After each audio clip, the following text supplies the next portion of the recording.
Oh, so I like this. So this is my new phone. I told you I was getting a new phone. Dude, it's very nice.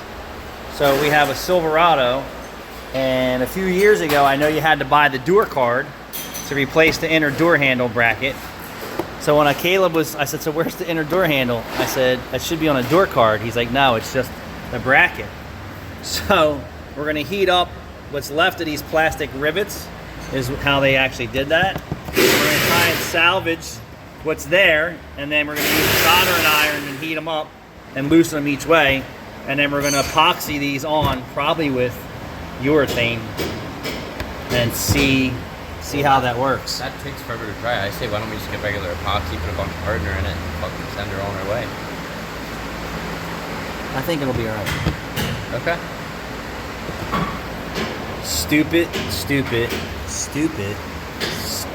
design. Stupid. Can you say stupid? Stupid. Thanks for watching.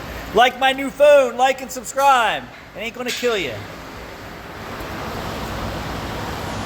Right. What?